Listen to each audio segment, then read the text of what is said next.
व्यूहात्मक और क्रियात्मक तभी होता है जब अनुशासन के साथ चले।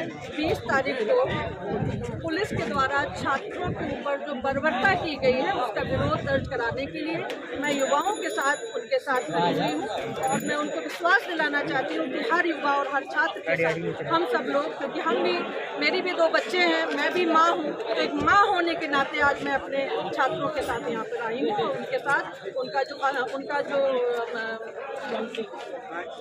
उनकी जो रैली है उसमें मैं आगे। सर, आप जो यहाँ पर हैं, आज आप कहना चाहेंगे इस समय हिंदुस्तान में अंग्रेजों से ज़्यादा भी हिटलरशाही चल रही है और भारत की युवा पीढ़ी, छात्र जो हमारी देश की रीढ़ है, उनके साथ अन्याय हो रहा है।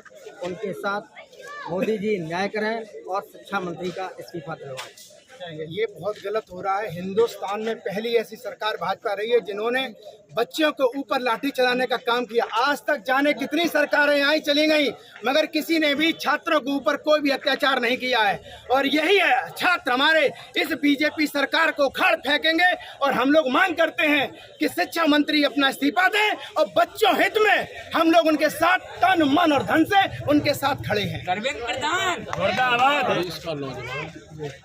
बिना किसी के और स्वयं चलकर जंतर मंतर पर पहुंचा और ये सरकार इतना घमंड में चूर है कि उनकी बात सुनना, क्योंकि कहना चाहते थे कि हमारी लगातार एक नहीं 100 परीक्षा लीक हो रही है और अभी तक कोई आपने सिस्टम नहीं बना पाया है। बच्चों को भविष्य खराब हो रहा, 30 बच्चे आत्महत्या कर रहे हैं। वो संसद जाकर और वो बात करना चाहते थे, सरकार के लोगों को वहाँ बात करना दूर, उन पर लाठियाँ चलाने का काम किया और बहुत बेरहमी से मारने का काम किया।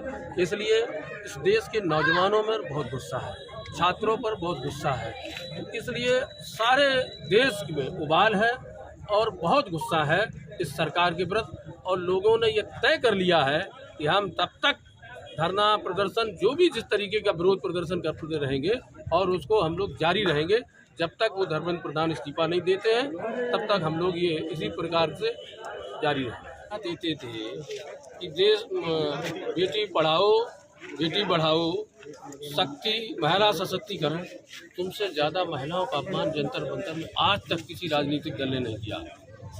ये मतलब उदाहरण आपने पेश किया है, आज तक किसी राजनीतिक दल ने महिलाओं का अपमान इतना कभी नहीं हुआ जितना आपने देखा है। कई वीडियो है, हम लोग शर्म से बता नहीं पा रहे हैं इस तरीके से उन लड़कियों को, महिलाओं को मारने का काम। धर्मेंद्र प्रधान इस्तीफा दें। अगर धर्मेंद्र प्रधान इस्तीफा नहीं देंगे तो हम लोगों का अगला टारगेट यही होगा कि हम लोग मोदी जी को इस्तीफा मांगेंगे। अब ये देखिए, अब ये अंतिम समय है, पूरा तानाशाही हो गया और अंतिम समय पूरे देश का नौजवान जाग गया है। किसी को नहीं, आप वादा करके आए थे प्रतिवर्ष 2 करोड़ नौजवानों को नौकरी देंगे, आपने छीनी आज तक, और नौकरी तो आप दे नहीं पाए, उनकी परीक्षा नहीं करा पाए। एक बताइए, 30 लोग आत्महत्या कर रहे हैं, फांसी पर झूल जा रहे हैं, आपके सिस्टम के खराब, आप सिस्टम नहीं बना पा रहे, परीक्षा सुचारू रूप से नहीं करा पाए और नौकरी तो आप देना बहुत दूर है। अच्छा, लोकतंत्र में नेता जो प्रतिपक्ष है, जो विपक्ष है, राहुल जी नेता प्रतिपक्ष है, माननीय राष्ट्रीय अध्यक्ष जी देश की 3रे नंबर की पार्टी के राष्ट्रीय अध्यक्ष हैं। अगर ये बात आप सदन में, कोई जिम्मेदार आदमी सुनेगा नहीं, सदन में उनसे बात करने के लिए तैयार नहीं होगा, तो उनको मजबूरी में जाना पड़ेगा, प्रधानमंत्री जी के आवास पर घेरना पड़ेगा। भाई कोई सुनेगा?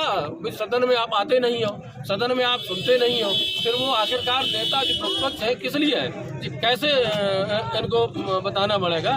इसलिए दोनों हमारे नेता और प्रधानमंत्री जी के आवास में सरकार के धरना हम लोग निरंतर चालू रहेगा और आगे जब तक इस्तीफा नहीं देते हैं तब तक ये धरना चालू रहेगा। सरकार ना घमंड में सरकार है। आप देखिए, आज तक प्रधानमंत्री सदन में नहीं गए, गृह मंत्री सदन में कोई बयान नहीं दे रहे, और फास्टैग को लेके दूसरी मतलब नौजवानों को, छात्र को घुमा रहे हैं कि हमने फास्टैग कोड बनाने का। तुम ये तो बताओ, कम से कम जिसने ये 100 पेपर लीक कराए हैं तो उसको तो हटाओ वहाँ से, तब तो आप पात्रता सही करा पाओगे, परीक्षा तब तो सही जांच हो पाएगी उसकी।